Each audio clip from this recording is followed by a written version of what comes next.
What a lovely photo to end on. Oh, mate, that was a photo, wasn't it? Oh, that's all our new merch now. You giving me a cuddle. I must have been very drunk to cuddle you. Out of everyone that was there, I must have been very drunk to cuddle you. Wow, that's harsh. That's very harsh. To be fair, it's the height difference between me and you. I needed someone to lean on more than anything, and you were just the right person to. Thanks, brother. Yeah. Really appreciate that. That was a nice photo. That was a lovely photo. There's some other photos that you could have chose that I'm happy you didn't. So. Well, that's for next week on the special. No. Oh yes. It was a good. Videos from your good wife. There's someone rolling up some stairs. There's someone with their leg over me. A couple of me and Danny Moss. Yeah, I think there's quite a few that will be good for next week. So we'll be all right. How's the head anyway? Say again? How's your head today? Mate, if I'm honest, I'm still feeling a little bit delicate. I'm still, yeah, I'm feeling good though. I was speaking to. Speak of the devil. Here he is. Hello, mate. Good evening, Daniel. I was saying to him before, it was Miss you such too, a nice brother. weekend. It was such a good weekend with all of you. The laughs, the chats, just even some of the stupid chats, everything. It just made the weekend, and it was just like, yeah, it was great. Except for the Sunday feeling, like I had a washing machine going around in my stomach for half the morning. But no, it was great, because it's been a little while since we've seen Dan and Lauren properly, and seeing you. Yeah, we haven't seen each other since May, apart from on this screen every Monday. Yeah, so it was good to see everyone, and and speaking to some of the guest speakers like Dave Schrader, Danny Moss. I've got to give it to Danny. He was funny. Oh. It was a good weekend. That boy can drink. I never want to pick up a bar tab if Danny Moss is with us, because I think you'd need to take out several loans. Yeah, more than that. He can hold himself. But no, it was a great weekend. But we're back. We're doing the podcast. Tonight's guest is Shani Struthers. She is a well-known author from just down the road from me, I believe. She's in Brighton, so I'm in Hanover. I'm not sure whereabouts in Brighton she's located, but literally it was nice to get someone this close onto the show. So yeah, without jabbering on too much, we'll bring her up and introduce you to our guest, Shani. Hey. And it's not Shani. It's not Shani. It's Shani. Shani. There we go. Yeah, and it's Shani Struthers. Shani Struthers. What did I? Struthers, not Strutters. Struthers. Struthers. What did I say to you in the background? I said I'd get it wrong. It's fine. I did actually notice you spelt my name wrong, but do you know what? I'm so used, because I've got one of these unusual names. I'm so used to people spelling it, and I just don't really. There we go. Have I got it right now? You've got it right, Shani. There you go. Well done. Rob. That's not a good start, is it, Rob? Well, if you didn't have a hangover, you would have been up doing it for me this morning. Letting me see as I had to drive you around yesterday. It's one of those weird names. It's a weird name. It's like, so I've plagued with it all my life. This is the case. Bless you. So you're based, are you in Brighton or are you in Hove actually? No. Brighton all the way. Brighton all the way. Born and bred. Yes. In Brighton. Yeah. I'm up by the Five Ways area. Oh, nice. Yes. Yeah. I used to drive a bus up that way. I'd done my head in at them crossroads where it's like. Oh, yeah. 7 dials. Yeah. Oh, yeah. 7 dials on the number 7 bus, done my head in as well. So I gave up bus driving. I became a security guard instead. Oh. Totally different. Yeah. So welcome to our show. This is show number 11, Nando. 11? And Yeah, what a great guest to have on for number 11. Yeah, number 11. So you've wrote 28 supernatural thrillers. I have. Yes, to date. Yes. To date. Well, I'm on the 29th at the moment, but yeah, I'm officially 28. Yeah. Brilliant. And with like supernatural thrillers, then how did you get into writing books about supernatural thrillers? Well, I've always been a writer. I studied English at university, Sussex, and then I got a job in the holiday industry, and I was a writer for the holiday industry. And I was 24. I went freelance and carried on in the holiday industry for a long time because it was a nice industry to be in, to be fair. But I always wanted to write books, always. So I did. I wrote a book. I sat down eventually. I had my kids and all the rest of it. I sat down eventually. I was about 40, and I wrote a book, and it was actually a romance. And it's an idea I had. I wrote it. It got offers from several publishers. It did well, but they wanted a sequel. I wrote a sequel, and then I just thought, I can't do romance. It just doesn't interest me. I don't even read romance. What am I doing writing romance? My first love has always been, in for my reading material has been horror or the supernatural, ghost stories, anything like that. So I thought, no, I'm gonna. And at the time, I thought it was really quite hard to find a good ghost story.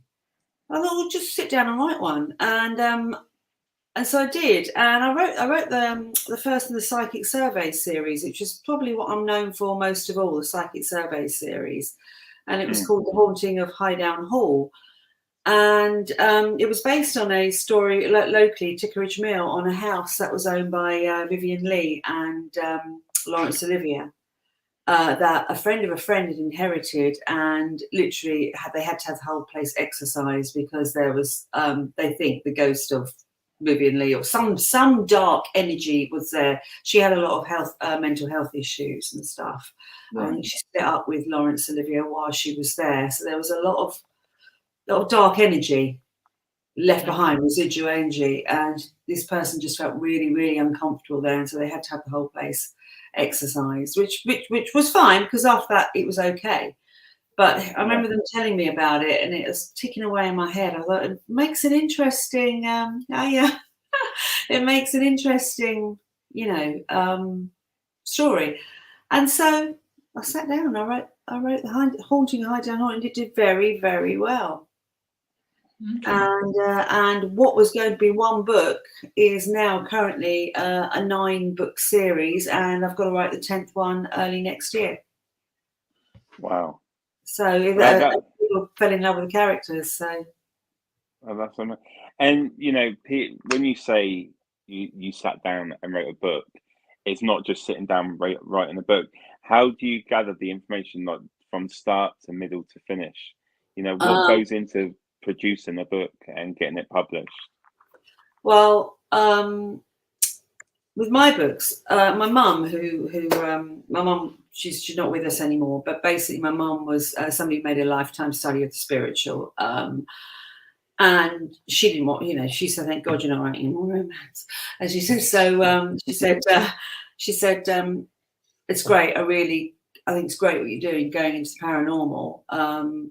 She'd fed me a lot of information throughout my life, so I've sort of got a good grounding in it. She said, what you need to do in each book is put something in. Make it a good story also, but make it something that people can learn from, stuff that people might not know that they can learn from. And she also said, do not treat the paranormal in a gratuitous way. Be respectful. Don't come at it from the angle that it's terrifying, because it's not. It's natural. It's supernatural. It's natural. The spiritual world exists alongside the material world, and try and basically just sort of come at it from a far more respectful angle than a lot of people do. And so I took that all on board, and a lot of her research goes into my, that she passed on to me, and we talked about extensively, has gone into the books. Things like in the second of those books, it's about the it's about psychic war waged against good. It's always against good and evil, so and it's about sort of trying to sort of the balance tips up, and you've got to right the balance and what have you. And we'll go into things like in these books, like the psychic war that was waged during World War II. We'll parallel it with something that was more modern, with like Dion Fortune and even Crowley, and there's so many, Wheatley, Dennis Wheatley, they all got together. All the psychics of England would get together at some point every week, and then they would just sort of send out these sort of push back the evil from across, across the water that was coming to us. And over, Hitler was very much into the occult, and so that it was. So there was, as well as the the boots on the ground, that war being waged, there was also this huge psychic war being waged, and they would manifest angels to sort of all around the coast of Britain, guarding Britain. So it's something that's well documented, and it's something you can go and find out about, yourself. And it's these sorts of things which I love weaving into the story and sort of referring to them, but and using them also in a parallel sense in more modern day. So there's a lot of research, there's a lot of things that she's taught me about that I will then think, right, and I remember Mum saying this and this and this, so let's go and find out about that and let's put it in. So you've got to get the crux of the story, you've got to get the plot in your head, but I love throwing these kind of things in as well. So there's a lot of research that goes in, a hell of a lot of research. So how long does it take you to write a book from start to finish? I'm getting quicker, but I average, now this may seem prolific to you, but believe me, it's not compared to some writers. I average about, I'll say 2.5 novels a year. What I mean by the half is that one of them is usually a shorter novel, like a novella, about 60,000 words as opposed to 90. So 2 full-length 90,000 words and 1 sort of novella of about 50 to 60,000. I like the novella medium for a ghost story. I think it can work really, really well. Susan Hill, she always wrote the novellas for the ghost stories, and The Woman in Black and all that kind of stuff. I always think they wrote, just paring it all down to basics can work really well with a ghost story. Okay. So yeah, about 2.5 books a year, but that's, it is my full-time job. I do sit at my desk every single, day. I write. And do you ever get that? I hear saying sometimes when I speak to different people that like write books and do sort of like this writer's block where they just get to a stage and nothing's coming to them. Did you ever get like that? And what do you do to sort of like get yourself back to that happy place to continue with the writing of your book? Well, yeah, writer's block. A lot of people talk about writer's block. I don't get it because basically once you open the floodgates, the ideas start backing up and you just can't flip and write fast enough. And I always say that there are 2 types of writer. There's the pantser and the plotter. The plotter plots it all out chapter by chapter, knows exactly where they're going. And then there's people like me who are the pantsers, who have got an idea. I've got a beginning and I've got an end. And that's all I've got, and I'll just sit and write it, and I'll let the characters take me. There's no good me plotting because the characters always take me in different directions to if I did plot. So I give them so that I'm surprised along the way as well as the reader, because I think, well, I didn't expect that to flipping happen. Now what? So I find just if you feel you have writer's block, if you just sit down, it is, get your bum in that chair, get your hands on that keyboard, and just go. And trust in the muse, because the words do come, the ideas do come, and you can't think about them beforehand. It literally, the magic all comes when you're there, you're typing away. That's when the magic comes. That it's like sometimes it's like you're channeling. Yeah. Okay. Yeah. I don't know if I could write 90,000 words. I think I'd be stuck after about 100. It's It's not for everyone. I mean, a lot of people say to me, "I'd like to write a book. I think I could write a book." And I said, sit down and do it. See if it's for you, because it isn't for everyone. It's hard work. And of those 90,000 words per book, you have to know everything. Yeah. You have to know those 90,000 words when you're working on them. It's because something you said in the first sort of couple of chapters, and then you're saying something, in chapter sort of 30. You've got to know how to cross-reference it and how to pull all those threads through to the end, so everything makes sense. So it's, but it's all, it's what I've always loved. What I've always written for a living. I've studied literature. It's me. It's books all the way.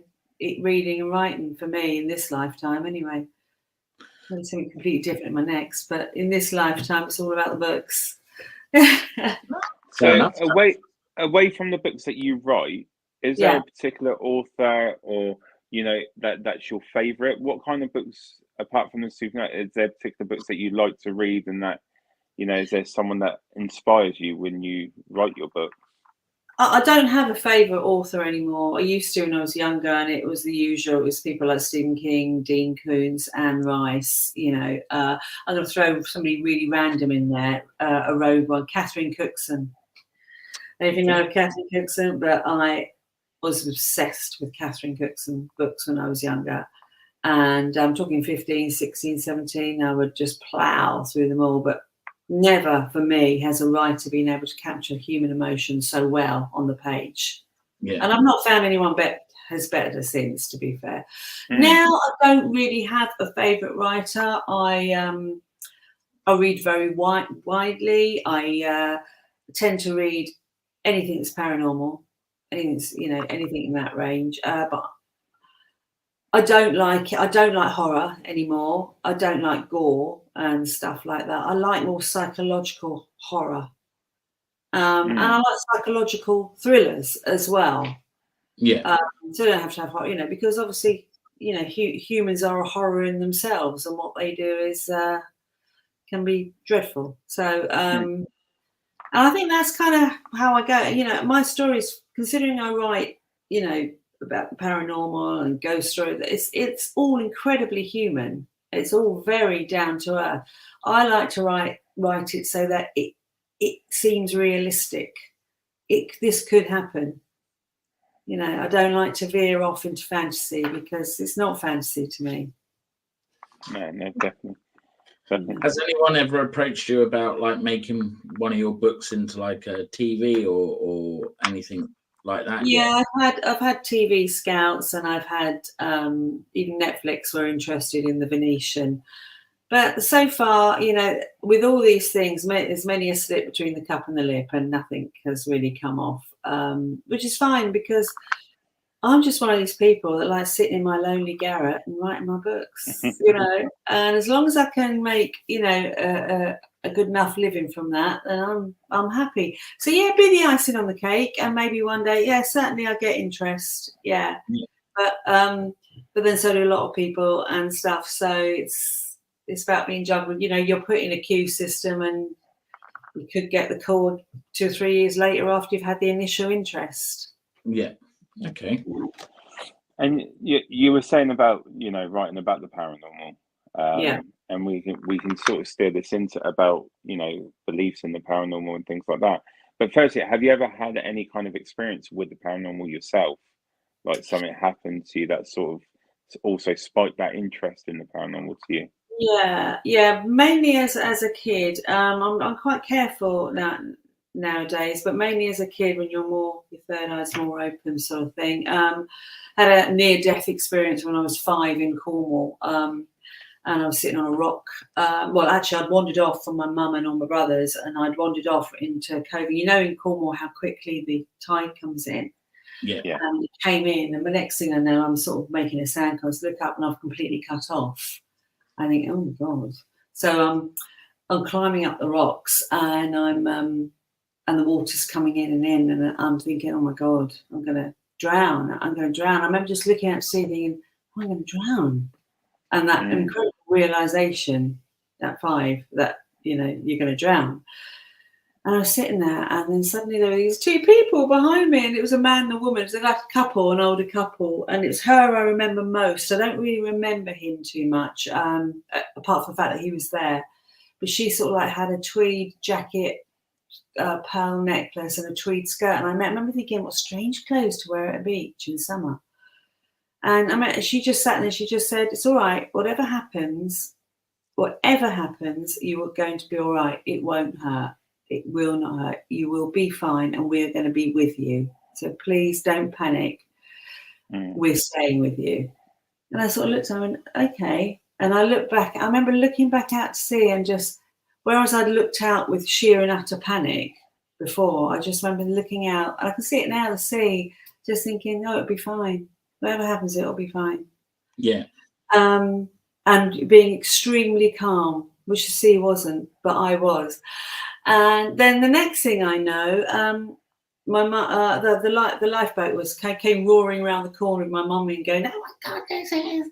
And I got hauled off the rock, given a clip round the ear, like you did back in the day when it was not very PC, and taken back and given a right old hiding for wandering off and told never to do it again.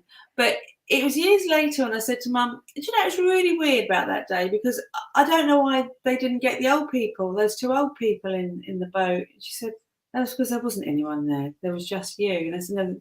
So I told her, she was like, "Oh my God." So I don't know what that was all about. Guardian angels, something like that. Those that are meant to look after you at the moment. They always say no one ever dies alone. So, maybe something to do with that. I didn't die, however, and a few other things. I lived in a very haunted house, which is probably why I'm obsessed with haunted houses when I was younger as well. And it wasn't a very good time in life either, but I was still a kid.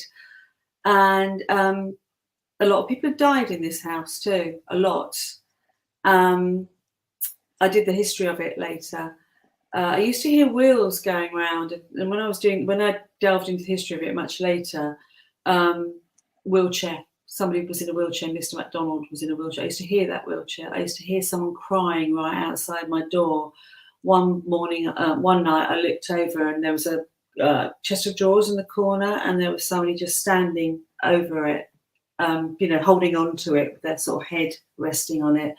And I thought, "Oh, blimey!" So I turned back and just went to sleep. But I don't know. There was a lot of activity in that house, a lot. And I don't know, sometimes when you're not in the best place because of some family events that had happened, then I think maybe you can sort of tune into stuff. I'm not sure what some of that stuff was, if you know what I mean. And you can tune into some lower vibration stuff. It was all very sad. It was all very sad what was happening there. So wow. I was glad to leave that house. Yeah. Very glad. I think it gave me a lifelong fascination with stuff like that. That's what kick-started you into... I think it did, because I have been really haunted houses.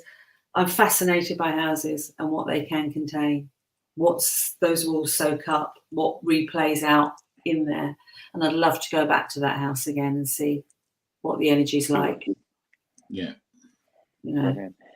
And, since doing, stepping into the paranormal, being writing about the paranormal, when you're doing the history, you must stumble across a lot of different, documents about different evidence that's been documented, different stories and different beliefs. So you've got people that say about demonic entities, about the evil entities.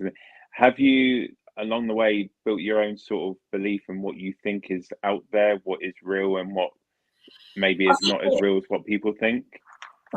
Oh, I think there's so much out there. I think there's so much, and I think it all comes down to vibration, what kind of vibration you're on and what you're going to see. Another thing that I was very good at when I was younger was going out of your body and stuff. I used to do it a lot, and I used to. And funny enough, one of my brothers is very good at it as well. It's like a natural sort of talent. But I remember again. Now this time I was about I think about 28, and I just had my first baby, and I had postnatal depression. So again, I wasn't in a very good place, and I was practicing. I think my husband was in the front room with bedroom with the baby, and I was at the back because she didn't sleep, and we were trying to get some. We took it in turns each night to look after her so we could get some sleep. So first of all, you're very, very sleep deprived. But I remember one night I could feel myself going, so I thought, oh, here we go. And I shot up to the corner of the room, and which you do, sort of thing. And I'm looking down, and something was trying to get into that bedroom door. And it was something that I knew that I couldn't see, that I'm not on that kind of... it was too low a vibration for me, and it wasn't good. So I got back into my body, and I tell you something, I haven't done it since. So do I believe in stuff like that? Yes, I do. I think you have to sort of be careful what you play with, be careful about your own mental state and where you are in life, because the lower you are, the lower stuff you can tune into. Keep your vibration high. I use a lot of crystals. I've got around my desk, all over the house, I've got loads of protective crystals everywhere, which I think are great. Help me. Sometimes, so I've got a book called Blakemore, which we talked about the demonic, particularly in that book. And there is a scene in it where I'm talking about a fly infestation. Well, I'm writing, and I remember I was writing the scene. I was really intense and everything. Looked up over my desk, and there was a whole swarm of flies over my computer. I thought, oh my god! I went out and said, "Well, where do these flies come from?" I went, I don't know. So, oh my god, trying to disperse them. Anyway, about an hour later, there were no flies anywhere, no dead bodies, nothing. So it was like a manifestation. I thought, right, writing Blakemore did, because it was going into demonic, I was a bit apprehensive when I was writing it. Yeah. And I think I just manifested something because I was just so into that when I was writing about it. I was so into it. I think I lowered my energy somehow and managed to manifest these things. You have to be careful with stuff. You do have to be careful. I remember, again, when I was a kid, I was reading Carrie, Stephen King's Carrie. Yeah. And you've got the bit with the pig's blood that comes over Carrie at the end when she's at the prom and the homecoming queen, and she thinks they all love her and they don't. They're just being really nasty. I remember I was reading that. I was so engrossed in that scene, and I looked up and there's blood all over my hand. And I thought, oh, I've cut myself. So I went to Mum. I said, Mum, I've cut myself. She said, oh, come here, have a look. There was no blood. There was blood, but there was no cut anywhere. It was against, So maybe some people just got this natural ability to manifest and stuff. And if you have, then you need to be careful. Yeah. And there are various ways to protect yourself and everything. One of the best ways to protect yourself is always to go at anything with good intent. And that is really can be as simple as that. Yeah. I think that's what we aim to do, because we do events. Yes. And we always say, go in with the right intent. Don't be disrespectful in any location, especially some of the locations that you go into. You got to remember, this is years of history where they did things in a certain way, and the way we may address certain people now is not the way they would do it back then. It was a lot more based on respect and the way you address a person. So you need to have that frame of mind when you're walking through and doing these call outs. That's great. With all the books that you've written, is there one particular one that you can think of that was the hardest book for you to write? Hardest book, the one I didn't Blakemore was perhaps the most demonic, but I did enjoy writing that book. I did, but my books have, and this is deliberate, for my own sanity as well as the readers, have a good mixture. There's dark, but there's a good mixture of light. There's a balance. Yeah. There's always a balance, and that was perhaps unbalanced. And people will say to me, people will write and say, "Why can't you write more horror?" Yeah. You try immersing yourself in a world of horror. You've got to balance I'm not into horror. I'm into the paranormal, and that is it's different. That is very, very different. So one book that was quite hard to write was The Damned Sea, which is a Christmas ghost story. I just could not get the it's quite a brave storyline. It's very different, and it's proved Marmite. You get it or you don't get it. You either love it or you hate it. And it's proved to be my most Marmite book today. And it was a very, very difficult one to come at from a different angle and to get right. And that all the way through that book, I kept thinking, now what? Now what? Where's this guy? I know what I want to say, but how am I saying it? And as I say, it's a Marmite book. Some people love it and clearly thought I succeeded in what I was trying to do. And others go, I didn't get it at all. I enjoy writing all my books, really. I find them all, there's all research, so much research goes in. I find it fascinating, the research part. And, when you're doing the research, again, with the paranormal stuff, you when you look into history, like we've had it as well. When we look into the history, there was one particular place where we investigated for the first time, and a story was uncovered of an actual murder that took place in the late 90s of a young girl, And for me we uncovered it throughout the investigation when we were using certain, like we were doing a spirit box session, for example. And for me, that was quite emotional, when you're going through, do you get quite emotional? Like when you're putting pen to paper, when you read a story that's quite upsetting, quite sad, do you feel that emotion when you're writing it in a book and you're writing a story based on that?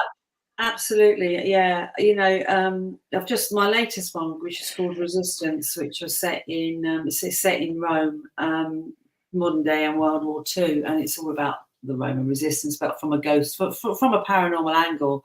It was a strange one to pull off, but I did think I really did pull it off. Of course, that's hugely historical because we were talking about World War II events in Rome during 1943 and 1944, and you have to get every single thing right, because if you don't, there's going to be someone out there who reads it and will put it down if you don't. So, God, some of the stuff that happened, just every time I read over certain passages, I was just like in tears. Yeah, it's like. A lot of my books make me cry, actually, because there is a lot of stuff. I've got a series called, which Resistance is part of, called This Haunted World series, and these are standalone books, but they're basically, what they've got in common is they're set in and around the world's most haunted places, and they weave fact with fiction, a lot of fact with fiction. It's a story, but there's a lot of fact that goes in there. And those books, I mean, I've written one in about Highgate, about Highgate Cemetery. And those are about the 10 girls that were buried, women of the night, as they used to say, that are buried in, it's their story, buried in the West Cemetery, 10 deep and no gravestone. The only reason they ever got in there because they were in the House of the Fallen, which is around the corner, which Christina Rossetti was working in, and she sort of kind of insisted. So they said, okay, we'll have these girls as like 10 years old, the prostitutes, 10 years old and 14 and everything. And anyway, I wrote a book about them, and then I went to Highgate and we did a special tour around them, and we took a wreath and everything and placed it on. And I said to the chap that one of the tour guys there, I said, why is there still no headstone? He said, well, they just won't put one up now because of who they were. But of course, the men who use their services, you can guarantee they all had headstones, Yeah. At 10 years old, I think you're probably coerced into it a little bit. So that was really sad. And that book is dedicated, it's their story and it's dedicated to them. And it was lovely to be able to get the chance to go out and to say a few words and put we had this big Victorian wreath made and with their names on it and stuff. That's a nice gesture, to do that. And of course, people who read the book, they know their names, so they're remembered. Are any of your books written on Brighton anywhere? The Psychic Survey series is their headquarters is in Lewes. Their office is in Lewes. It's a team of freelance psychics, but a lot of the stuff goes on in Brighton. Yeah, they're always over in Brighton seeing things. Yeah. Good. That's the ones I'm going to buy. I'm going to read them.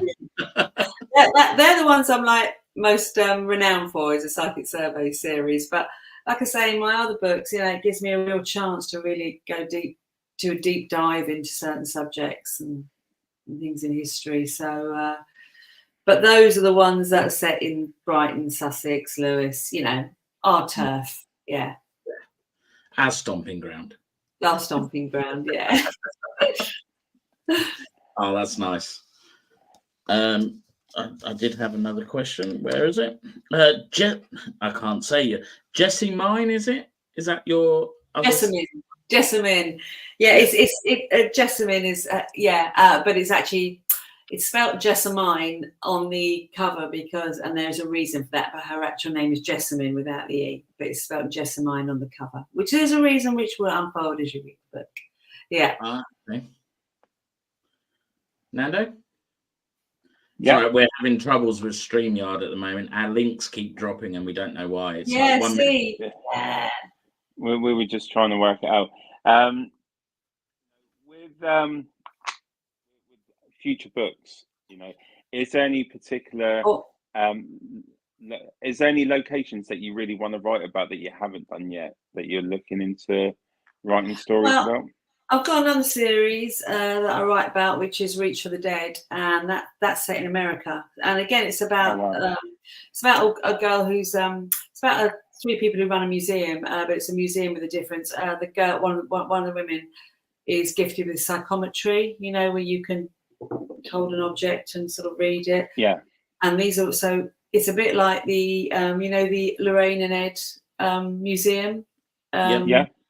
It's a bit like that. So it houses sort of dangerous objects that they sort of keep there and try to neutralise, as it were, but they keep out of the hands of the public. So I like that series because I really love writing that series because it gives me, American history and culture and their ghosts, all their ghost stories and legends and myths are so different to what we have in England.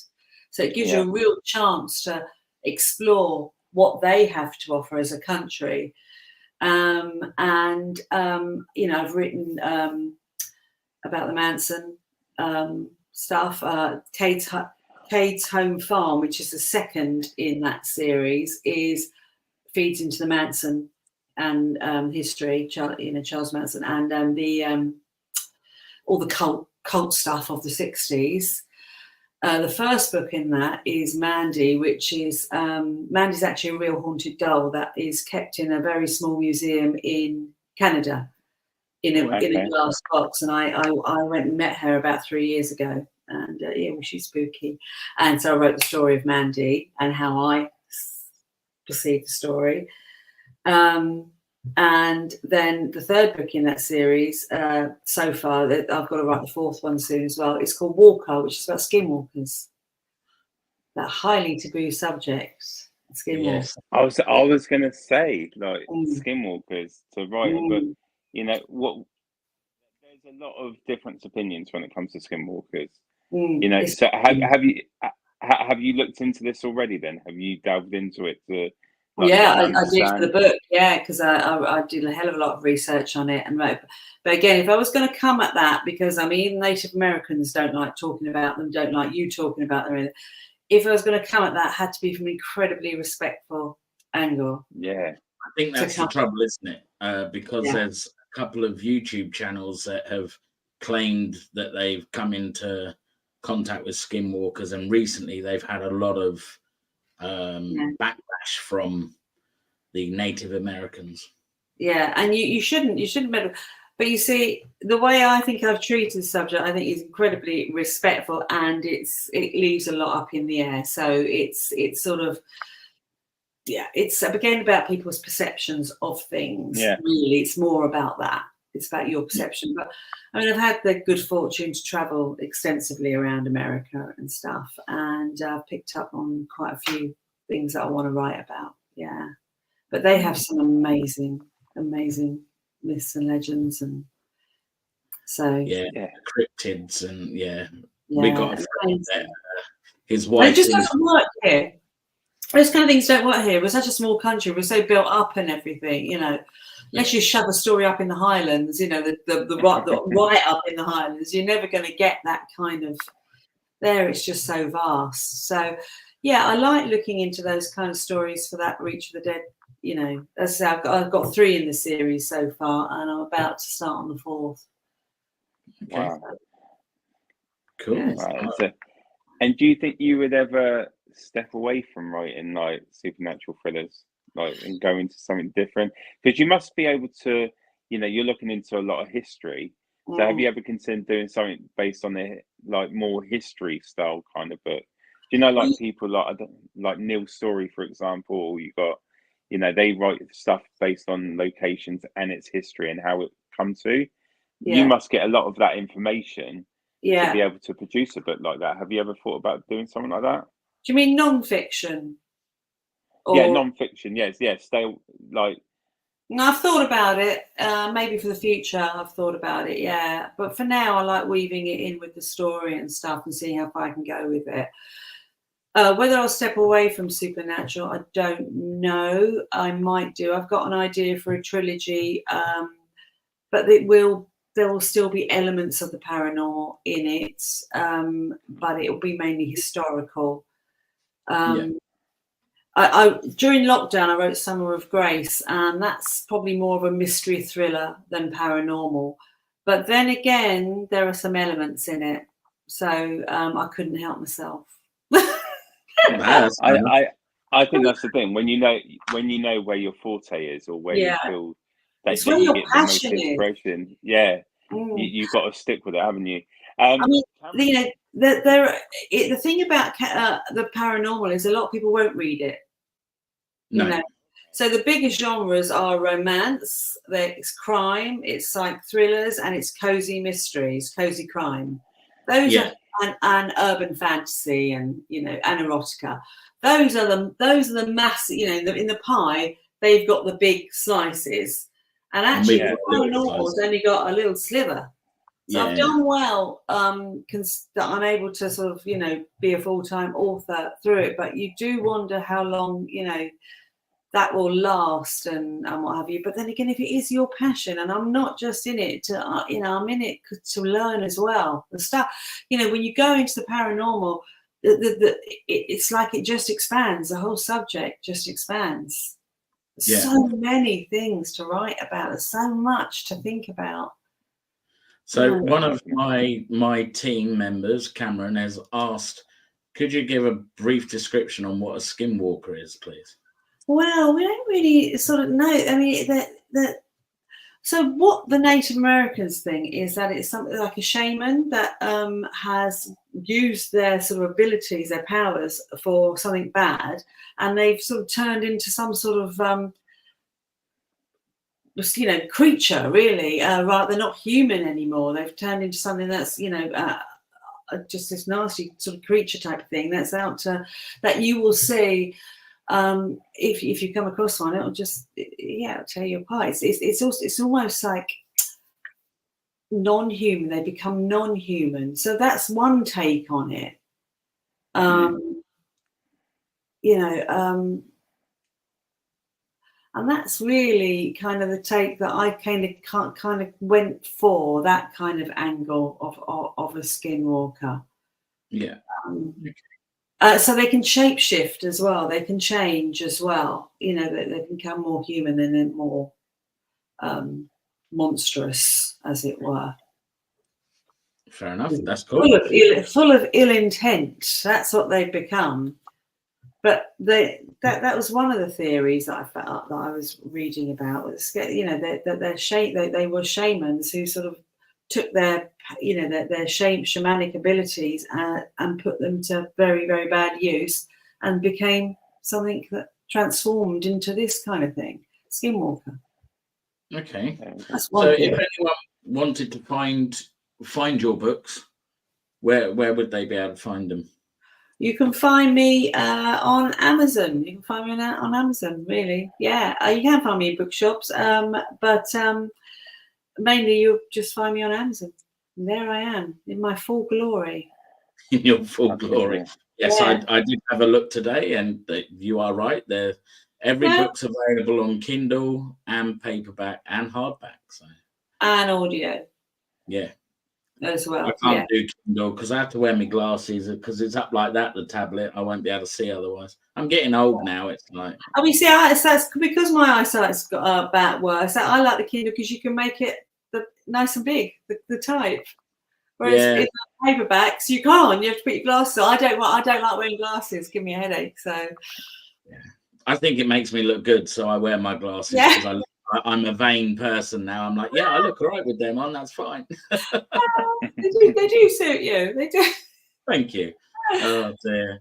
But yeah, Nando, any more questions? Yeah, for me, Rob sort of touched base on it about going into having one of your books turn into like a film or a series. Would that be something that you would like to see to happen to one of your books? And if they asked you to choose one of your books, which one would it be? Yeah, I suppose everyone wants to see their the dramatization of what they've written up on the big screen, so made manifest even more, not just out of your mind and onto paper, but actually on a screen, visual. So yeah, I think most people would like that.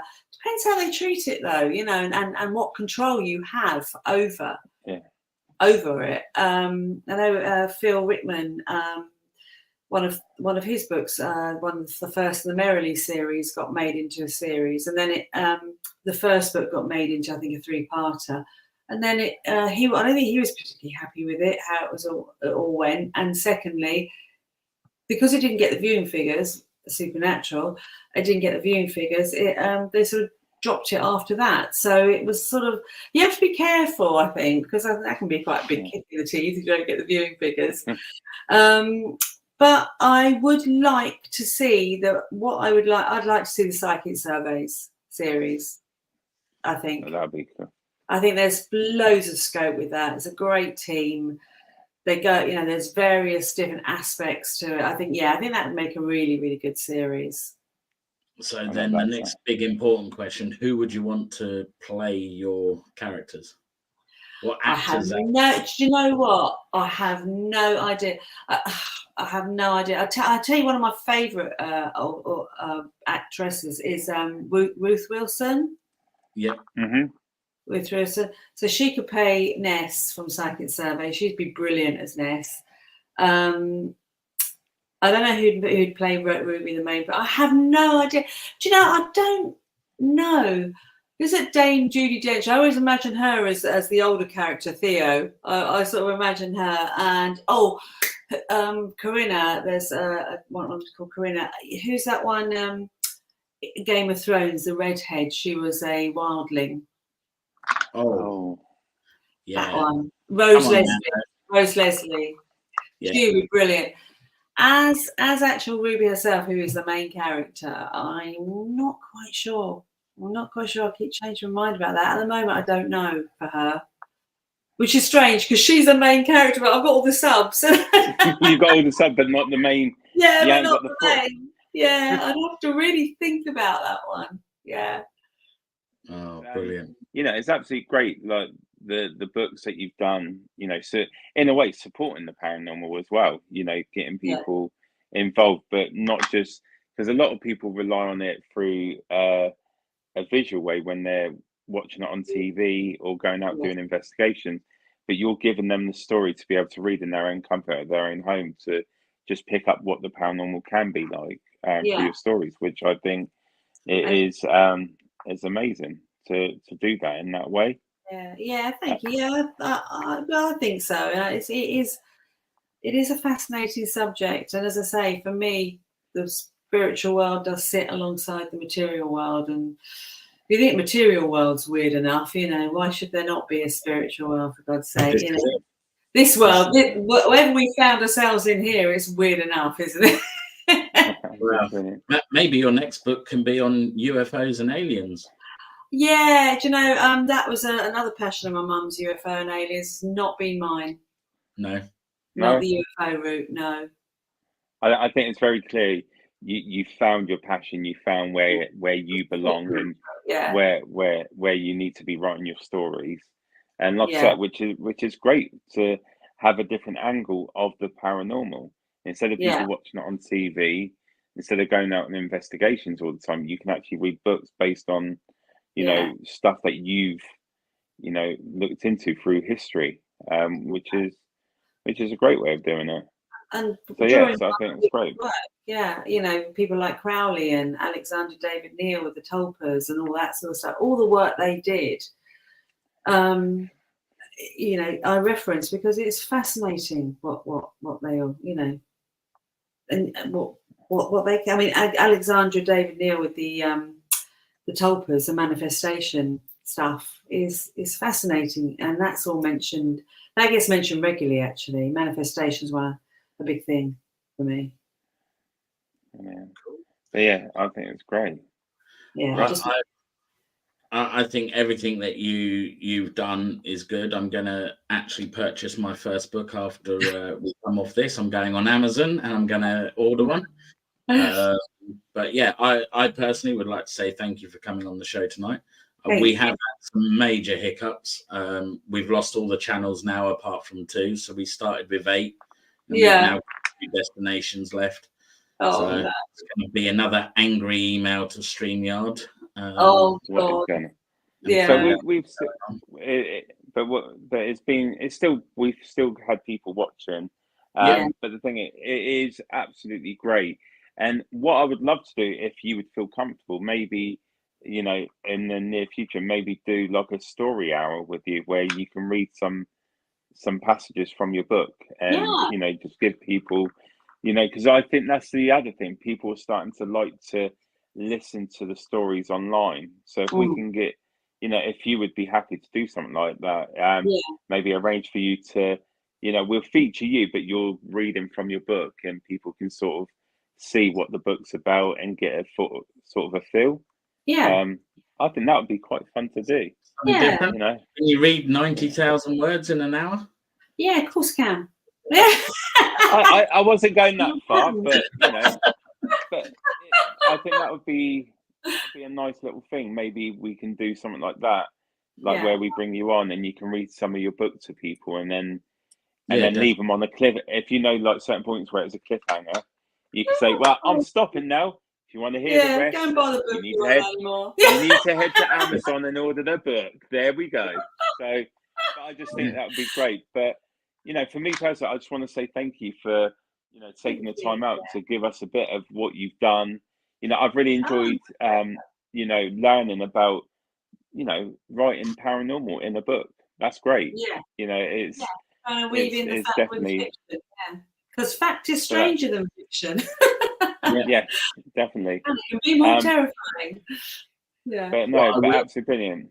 And what I will do, I'll put a link in the description at the end for your Amazon page and your website as well, so people can go on there and learn a little bit more about you and order some books as well.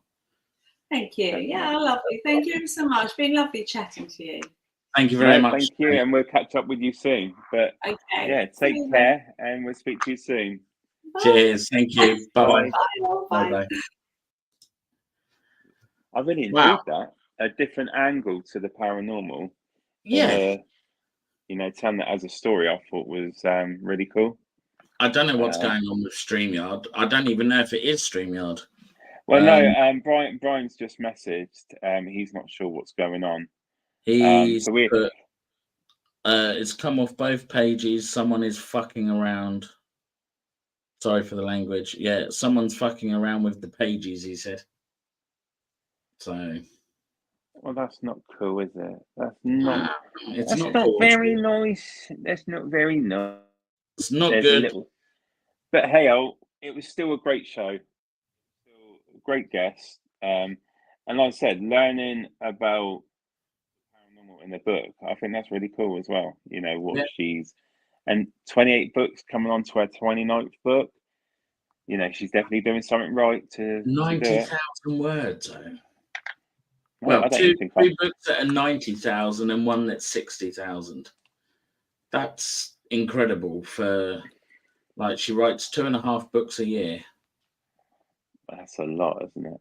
That That's a that lot. That's a killer. But do you know I what? just imagine sitting down like in the computer and I'd go, the beginning, the end, that's it. Because I would have no clue what to write. I've often thought about writing, like, because when I was a bus driver, people used to say the amount of stories you can tell on the buses and that. And I was like, yeah, yeah. And then you sit there and you think, I've got no idea what to write about. Do you know? I think, you know, writing. I've written stuff, like I've written stuff based on experience, not in the paranormal. This is like totally my own experience. And to be fair, I know, like, you go through the different emotions. You have the laughter, the cry bits. Do you know what I mean? And Yeah. all of it. And it's a great thing to do, to be able to. Well, I'm no writer. Let's get that right. You know, I'm just, what I'm saying. I did it, and I put a story together based on what I've experienced. And you know what? It was really good to do it, even Yeah. if you want to do it just as a way of releasing thoughts in your head, like things that are going on. No, it's, But for what she's done is great. You know, I think it's really cool. Um, but I'm yeah, definitely but going to order a couple of books off of Amazon. but definitely. But another great guest. Yeah. A great weekend. A good weekend that I think I'm still healing. I'm still healing from, like, you Still know. healing. You mean Oh, suffering from? no, it's healing now. I've passed the suffering stage. You pass, yeah. Um, I've passed that suffering stage, you know. But no, like I said, you know, going back to the weekend, it was so good to just, you know, just sit there, chill out with people, Yeah. chill out with you, Sarah, Lauren, Dan, and all the other people that we mingled with. It was good, and do you know it was fair play to Karen, who put together the Festival of the Unexplained. You know, she did a very brave talk about living with mental health, and you know the stuff that she has gone through. And you Yeah. know, bear in mind, you know, whoever's watching, you know, it takes a brave person, no matter who they are.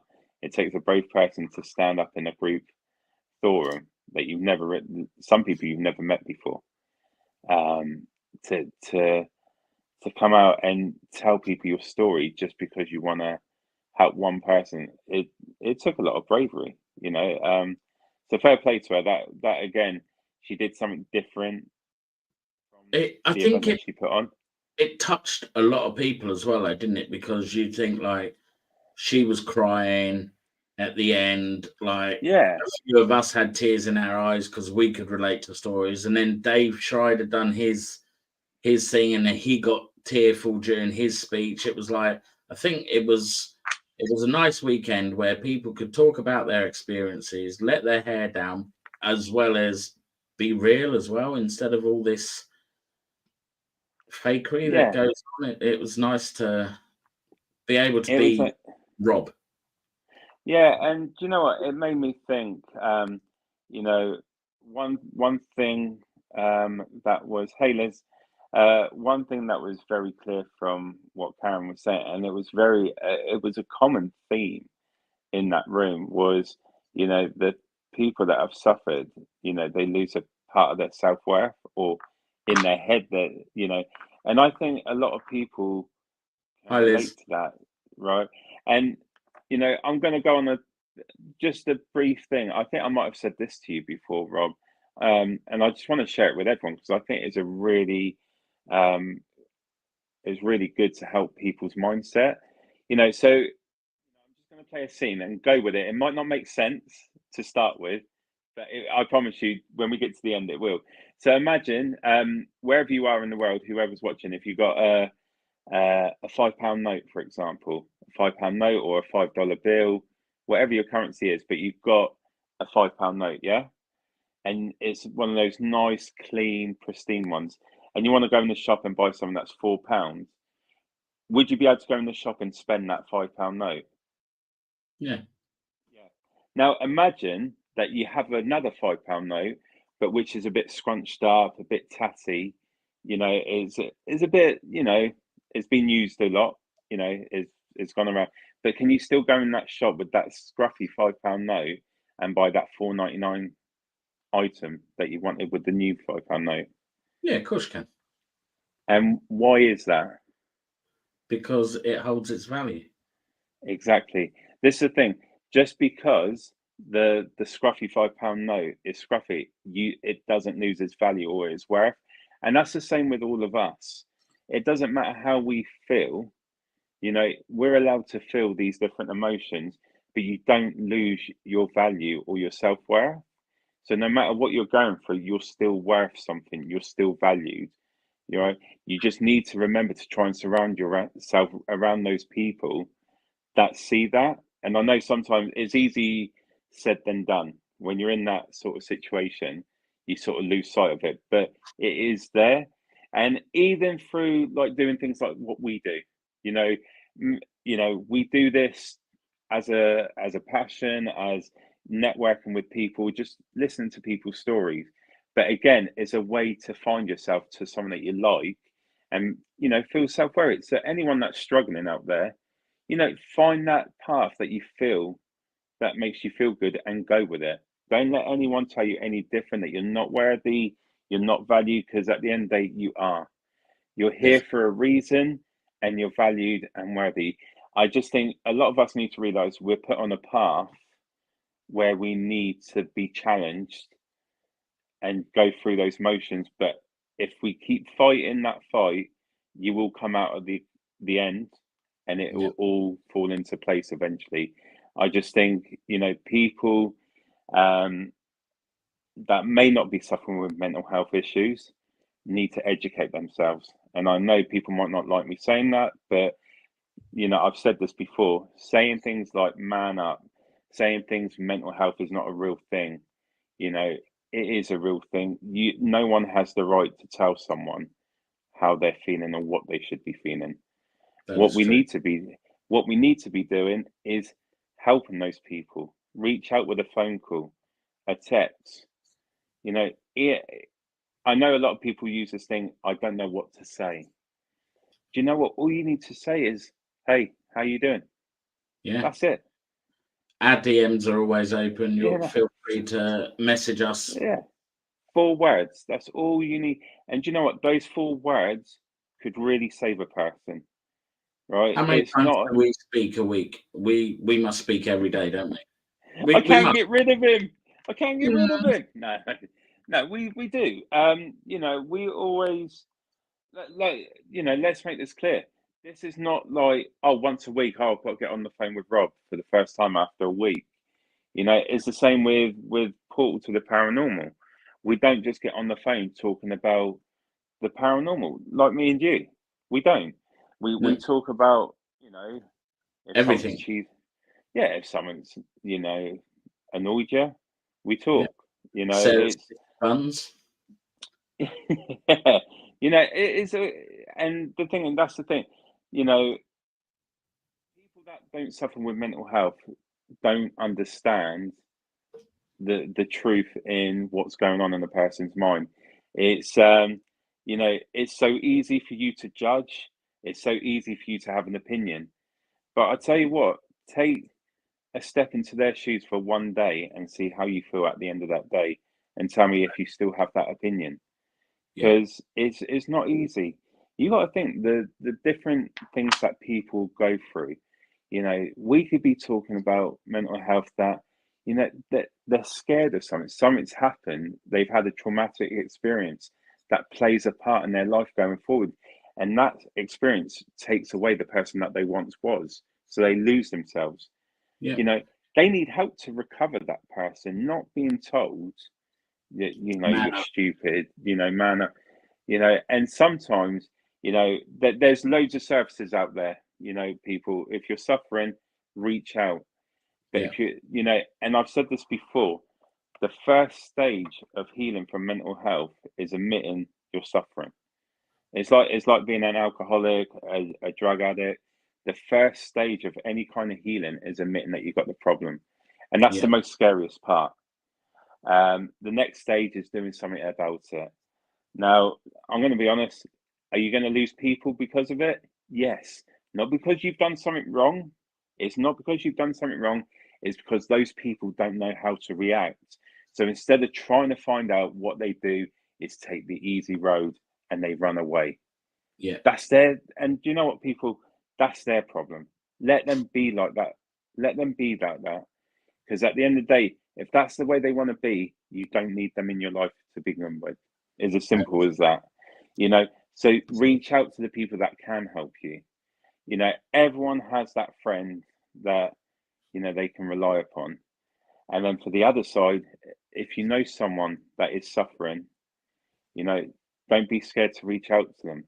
You're not going to offend the person saying, "Are you feeling okay? Is there something wrong?" Because that sort of talk is the talk that could save someone's life. There's too many people suffering that I'd say, and it's not just men, it's women, and unfortunately, it's even the younger generation. Yeah, children right? are suffering from bullying. And exactly. And if people don't educate themselves properly and start realizing the way we interact with people with mental health, there's going to be a lot more to come, and we need to change the thought process. We need to reevaluate things and say, okay, maybe I need to educate myself and learn a bit more about this so I can help. Like I said, sometimes we look at people in the streets that, yes, I know sometimes like that they're making a scene, then they're causing problems.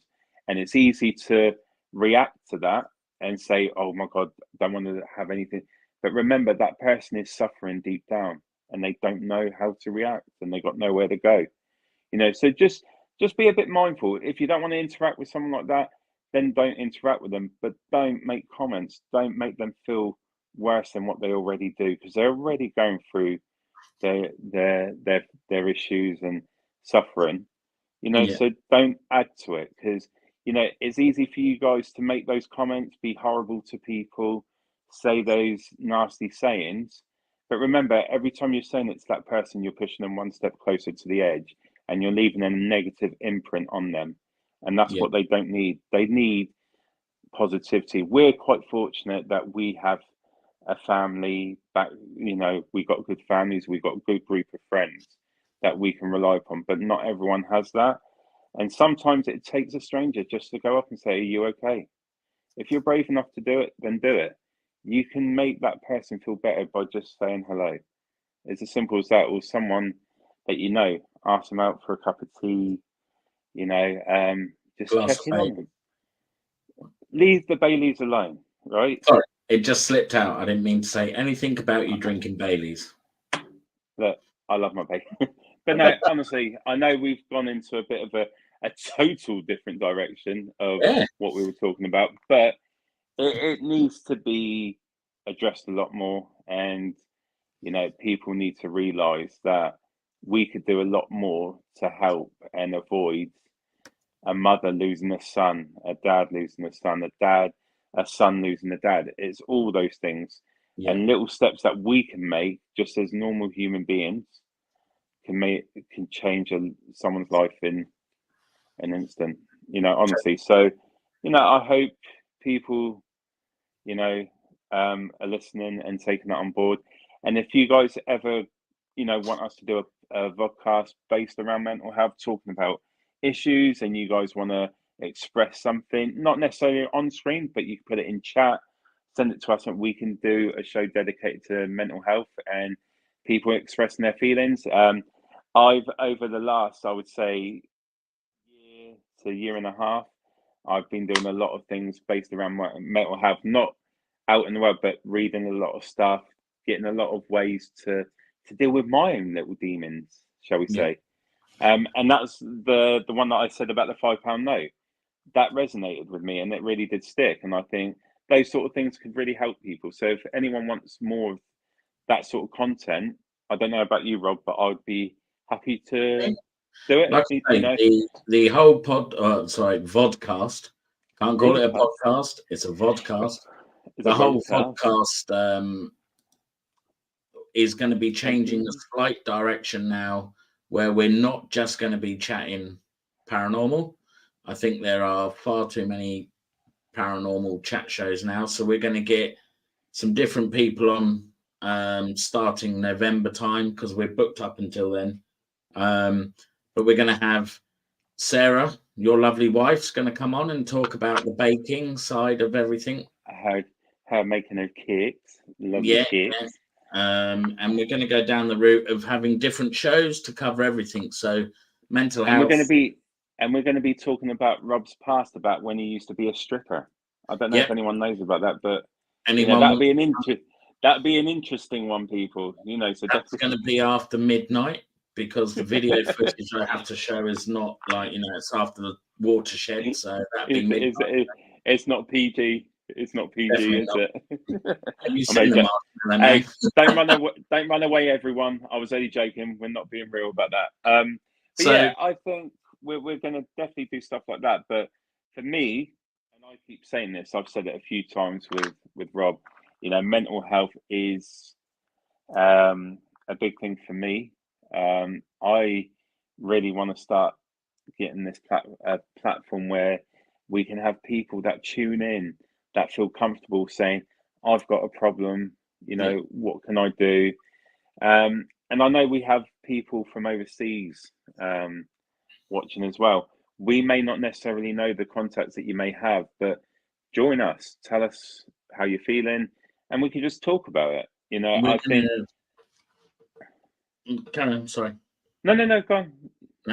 Well, I was going to say both the patrol and the portal, we're going to set up a charity that we can raise funds for mental health, which will be something that we do in the next few weeks. We're going to contact a charity, so we'll put all that details on our pages as well, and it will be plugged a lot, because again, it's something that isn't supported a lot out there. You have lots of money raised for other issues in the world, but you don't have a lot raised for mental health. So it is important that we give them the chance to. So we're going to find a charity local to me and Nando, and then we're going to set that up that people can, if they wish to. We're not saying you have to, but if people wish to donate to them, then I'm sure they'd be grateful of any help. That coming up next week. Got a great show next week. The festival. So next week we're hoping to have Rachel and Karen. Nando's going to contact them. They were the organisers of the festival. We're going to have Daniel Winter and his good lady are going to come on. We're going to have Sarah popping up for chit chat, and then we're going to have Mr. Danny Moss is coming back to tell us his insights of what he can remember from the festival. And then I think the week after that we've got Glenda Dawson, and then we have a special podcast the week after, which is a reaction video, where we may be joined by Nando's son, because he wants to appear on the podcast, but we're not sure if watching scary videos is the right thing to do before he goes to bed. He did a little taster of it the other day. So we've been away for the weekend, and my mum was looking after him, and he was like, "Dad, I'm going to try it." He watched the video. It ended up him sleeping in bed with his nan and with a light on. So I think the reaction says it all already. It ain't gonna go down. He's like me, but I'm like that as well. Still, like you've witnessed before, Rob. We've had chats and something's gone down, and I'm like, Rob, stay on the phone with me while I switch off all the lights and run upstairs and get myself under the cover. And he does run upstairs as well. Yeah, this fat body can move when it's scared of something. I ain't never lie. After that, we have Purple. And that will be a different show entirely. It won't necessarily be about his debunking.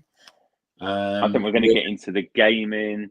We're going to get into Doctor Who. So if there's any Doctor Who fans out there, we're going to do it, and that will be just in time for the 60th anniversary.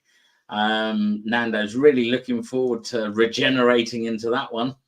But I've got to be honest, I've never watched a Doctor Who episode. Never, never, ever. You have plenty of time. You have 3 weeks to go on iPlayer. It's not boring. Mate, it's boring. You can't say it's anyone. Whole Dark, Downton Abbey. Come on, that's what you told me you watched. Mate. I find that. Do you know what? When in Downton Abbey 2, when Maggie Smith, her character, died, I wept. Like that was a. Yeah, I'll talk about Downton Abbey if you want. I'll talk about Downton Abbey. We're just going to talk about movies, TV shows, everything. We're just literally doing something different from just the paranormal. So it's going to be a totally different show. And then we're into the global ghost hunt 10 days. So there probably won't be a show because So there'll be some live streams of investigations during those 10 days. The patrol are at the Ancient Ram Inn. Nando and Dan from Portal to the Paranormal will be joining us. Beardo will be joining us. Parple will be joining us. And so we're going to have... That would be very interesting. It will be. It's very interesting to have Beardo and that there because, as we said before, they're debunkers. So they're going to be watching with a very keen eye, like every movement. You know what? We both know that we have nothing to hide. Oh no, it's going to be great. It's going to be great with them. It'll be interesting to go into the Ancient Ram Inn, having seen. So the story. A quick story on the Ancient Ram Inn. We nearly lost it because a certain group of American children came over, initials S and C.